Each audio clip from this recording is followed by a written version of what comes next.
ఆంధ్రప్రదేశ్లో మరో international airport ready అయ్యింది. ఆగస్టు 1 నాడు ప్రధానమంత్రి నరేంద్ర మోదీ ప్రారంభోత్సవం నిర్వహిస్తారు. అయితే భోగాపురంలో నిర్మించిన అల్లూరు సీతారామరాజు ఇంటర్నేషనల్ ఎయిర్పోర్ట్ చుట్టూ పెద్ద స్థాయిలో వివాదం నడుస్తోంది. ఈ గ్రీన్ఫీల్డ్ ఎయిర్పోర్ట్ నిర్మాణం తమదంటే తమదే క్రెడిట్ అని ఆంధ్రప్రదేశ్లోని రెండు ప్రధాన పక్షాలు పోటీ పడుతున్నాయి. అసలు ఇంతకీ ఇందులో వాస్తవం ఏంటి? ఎవరు ఈ ఎయిర్పోర్ట్ నిర్మించారు? ఈ ఎయిర్పోర్ట్ నిర్మాణ క్రెడిట్ ఎవరికి దక్కుతుంది? చాలా ముఖ్యమైనటువంటి అంశం. ఒకవైపు చంద్రబాబు నాయుడు ఈ ప్రాజెక్ట్ అంతా తన హయాంలోనే పూర్తి చేశాం, తనదే మొత్తం క్రెడిట్ అన్నట్టుగా చెప్తున్నారు.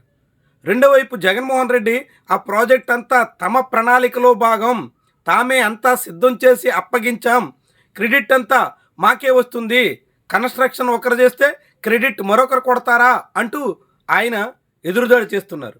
మరి ఈ రెండు వాదనలో ఏది వాస్తవం? వైఎస్ఆర్సీపీ చెబుతున్నట్టుగా వైఎస్ జగన్మోహన్ రెడ్డి హయాంలోనే ఈ ప్రాజెక్ట్ వచ్చిందా, అప్పుడే పూర్తి చేశారా? కాకుంటే చంద్రబాబు చెప్తున్నట్టుగా ఆయన హయాంలో ఆరంభించి ఇప్పుడు ఆయన హయాంలోనే పూర్తి చేస్తున్నటువంటి ప్రాజెక్టా? మనం పరిశీలిద్దాం. దీని క్రోనాలజీ ఆర్డర్ ప్రకారంగా చూస్తే వాస్తవానికి 2015లో తొలుత ఇక్కడ ఎయిర్పోర్ట్ని ప్రతిపాదించారు. విశాఖ ఎయిర్పోర్ట్ నేవీ ఆధ్వర్యంలో ఉండడంతో, విస్తరణ సహా అనేక రకాల కార్యకలాపాలకి నేవీ నుంచి అభ్యంతరాలు ఉండడంతో విశాఖ నగర అవసరాలకు తగ్గట్టుగా కొత్త గ్రీన్ఫీల్డ్ ఎయిర్పోర్ట్ అవసరం అని ఆలోచించారు. అందుకు తొలుత సబ్బవరం ఏరియాలో ఎయిర్పోర్ట్ నిర్మించాలని ప్రతిపాదించారు. చివరకు భోగాపురం ప్రాంతాన్ని ఖరారు చేశారు. ఈ భోగాపురం ప్రస్తుతం విజయనగరం జిల్లాలో ఉన్న నెల్లిమర్ల అసెంబ్లీ నియోజకవర్గం పరిధిలో ఉంటుంది. ఈ భోగాపురం పరిధిలో సుమారుగా 10-12 గ్రామాల నుంచి 15,000 ఎకరాల భూమిని సేకరించాలి అన్నది తొలి ప్రతిపాదన. కానీ ఆ తర్వాత 2017-18 కాలం నాటికి 5,500 ఎకరాల భూమిని సమీకరించి ఆ భూముల్లో ఎయిర్పోర్ట్, ఏరోసిటీ సహా ఇతర కార్యకలాపాలన్నీ నిర్వహించాలి అని చంద్రబాబు ప్రతిపాదించారు. అందుకు తగ్గట్టుగా 2015లోనే తొలి భూ సేకరణ నోటిఫికేషన్ కూడా ఇచ్చారు. దాని మీద అప్పట్లో ఉమ్మడి రాష్ట్ర హైకోర్టులో పిటిషన్లు దాఖలయ్యాయి. ఆ కేసులు సుదీర్ఘకాలం పాటు కొనసాగాయి. దాంతో భూ సేకరణ జరగలేదు, ఇతర అభివృద్ధి వ్యవహారాల్లో ముందడుగు కూడా పడలేదు. కానీ ఆ సమయంలోనే సైట్ క్లియరెన్స్, పర్యావరణ అనుమతులు వంటి కొన్ని కేంద్ర ప్రభుత్వం నుంచి, ఎన్జిటి నుంచి రావాల్సినటువంటి అనుమతులైతే తీసుకొచ్చారు. ఇక వీటన్నిటి కొనసాగింపుగా 2019 ఫిబ్రవరి 14వ తారీఖున, అంటే 2019 ఎన్నికలకు ఒక నెలన్నర రోజుల ముందు చంద్రబాబు నాయుడు భోగాపురం ఎయిర్పోర్ట్ నిర్మాణానికి శంకుస్థాపన చేశారు. శంకుస్థాపన అయితే చేశారే కానీ ఆ ప్రాజెక్టులో ఎవరు టేకప్ చేస్తారు, ఎవరు నిర్మిస్తారు, ఎప్పట్లోగా నిర్మిస్తారు, ఎలా నిర్మిస్తారు, ఇలాంటి ఎటువంటి డిపిఆర్ లేకుండానే ఆయన శంకుస్థాపన అయితే చేశారు.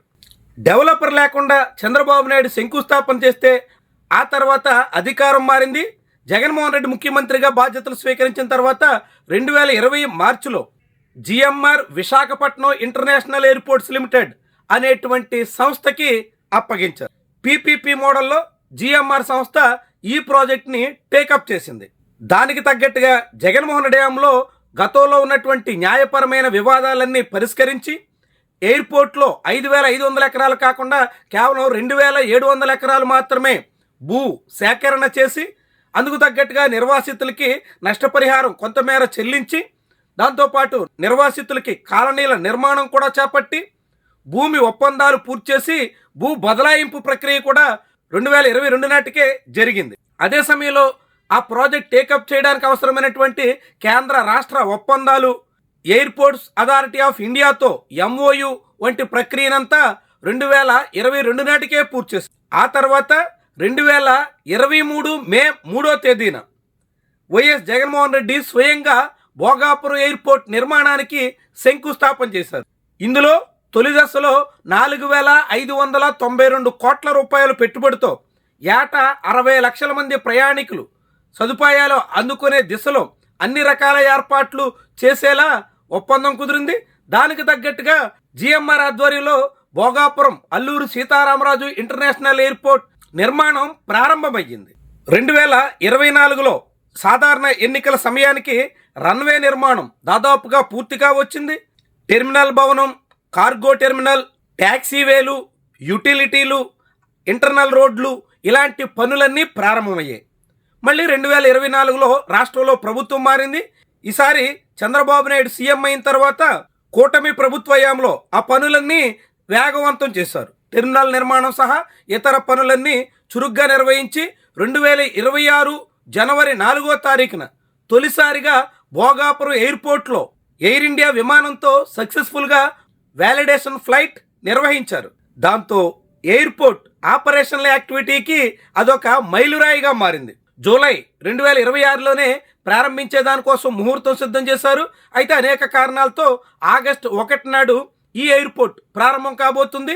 ఆగస్టు 17వ తారీఖు నుంచి ఈ ఎయిర్పోర్ట్ నుంచి మొత్తం కార్యకలాపాలన్నీ నిర్వహించేలా ఇప్పటికే అధికారికంగా ఉత్తర్వులు వెలువడ్డాయి. దాంతో విశాఖపట్నంలో ఉన్న నేవీ ల్యాండ్స్లో నిర్మించి నడుపుతున్న ఎయిర్పోర్ట్ పూర్తిగా మూతపడబోతోంది. ఇది మొత్తం భోగాపురం ఎయిర్పోర్ట్ ప్రారంభం నుంచి ప్రతిపాదనల దశ నుంచి అనుమతులు, భూసేకరణ, భూ బదలాయింపు, డెవలపర్ ఫైనలైజేషన్, డెవలపర్ శంకుస్థాపనలు, ఆ తర్వాత వర్క్స్ చివరికి పూర్తి చేసినటువంటి ప్రక్రియ. ఇట్లా 2015 నుంచి 2026 వరకు 11 ఏళ్లలో ఈ ప్రాజెక్టు 3 ప్రభుత్వాల హయాంలో పూర్తయింది. అయితే అన్నిటికీ కీలకమైనటువంటి భూ సేకరణ దగ్గర నుంచి ఎయిర్పోర్ట్స్ అథారిటీ ఆఫ్ ఇండియాతో MOU సహా శంకుస్థాపన వరకు అన్ని జగన్మోహన్ రెడ్డి ప్రభుత్వంలో జరిగితే చంద్రబాబు నాయుడు పాలనలో వాటిని పూర్తి చేయడం, వాటిని అందుబాటులో తీసుకురావడం, వ్యాలిడేషన్ ఫ్లైట్ సర్వీస్ సాగడం, ఇప్పుడు ప్రారంభోత్సవం ఇవన్నీ నిర్వహిస్తున్నారు. ఇట్లా వరుసగా వస్తున్నటువంటి ప్రభుత్వాలు ఆ ప్రాజెక్టును ముందుకు తీసుకెళ్లడం ద్వారా నిర్మాణ పనులు మొదలుపెట్టిన తర్వాత సుమారుగా 39 నెలల్లో అందుబాటులోకి తీసుకురాగలుగుతున్నారు. అంటే ఈలోగా అనేక ప్రభుత్వాలు ప్రారంభమైనప్పటికీ జగన్మోహన్ రెడ్డి హయాంలో ప్రారంభించినటువంటి నిర్మాణ పనులే ఇప్పుడు పూర్తయ్యాయి, కూటమి హయాంలో పూర్తయ్యాయి. ఇప్పుడు క్రెడిట్ ఎవరికి ఇస్తారు, ఎవరిదవుతుంది? రాష్ట్ర ప్రజలకు ఒక మంచి గ్రీన్ఫీల్డ్ ఎయిర్పోర్ట్ అందుబాటులోకి వస్తుంటే దాని మీద ఈ క్రెడిట్ గేమ్ ఏంటి? ఎవరు మొదలెట్టినట్టు, ఎవరు పూర్తి చేసినట్టు? ఇది అధికారికంగా మన కళ్ళెదురుగా జరిగినటువంటి వ్యవహారం. దీన్ని ఎవరు కాదన్నా, ఎవరు అవునన్నా జగన్మోహన్ రెడ్డి హయాంలో నిర్మాణం మొదలైతే చంద్రబాబు హయాంలో నిర్మాణం పూర్తయి ప్రారంభమవుతుంది. కాబట్టి క్రెడిట్ ఒకరికే ఇస్తారా? క్రెడిట్ ఏ ఒక్కరో తీసుకుంటానంటే అది చెల్లుబాటు అవుతుందా? ఇరు ప్రభుత్వాల పాత్ర ఉంది. అందులో ప్రధానమైనటువంటి పాత్ర భూ సేకరణ. ఈ మొత్తం ప్రాజెక్టులో భూములు తీసుకుని డెవలపర్గా అప్పగించడమే ప్రభుత్వానికి ప్రధాన బాధ్యత. కాబట్టి నిర్మాణం అంతా GMR చేపట్టినటువంటి అంశం. కాబట్టి ఆ భూ సేకరణ, ఆ భూ వివాదాలన్నీ పరిష్కరించడం, భూ బదిలీ, MOUలు ఏఏతో ఇలాంటివన్నీ జగన్మోహన్ రెడ్డి హయాంలోనే జరిగినటువంటి విషయాన్ని మనం గుర్తించాలా. జగన్మోహన్ రెడ్డి పాలనలోనే అత్యంత కీలకమైన శంకుస్థాపన సహా అన్ని కార్యకలాపాలు, పనులు మొదలైనటువంటి అంశాన్ని మనం ఇక్కడ ప్రస్తావించాలా. వాటిని వేగంగా పూర్తి చేయడంలో, జాప్యం జరగకుండా అందుబాటులో తీసుకురావడంలో ఇదంతా చంద్రబాబు సర్కారు కృషి చేసిందనేటువంటి అంశం కూడా మనం ఖచ్చితంగా ప్రస్తావించాల్సి ఉంటుంది.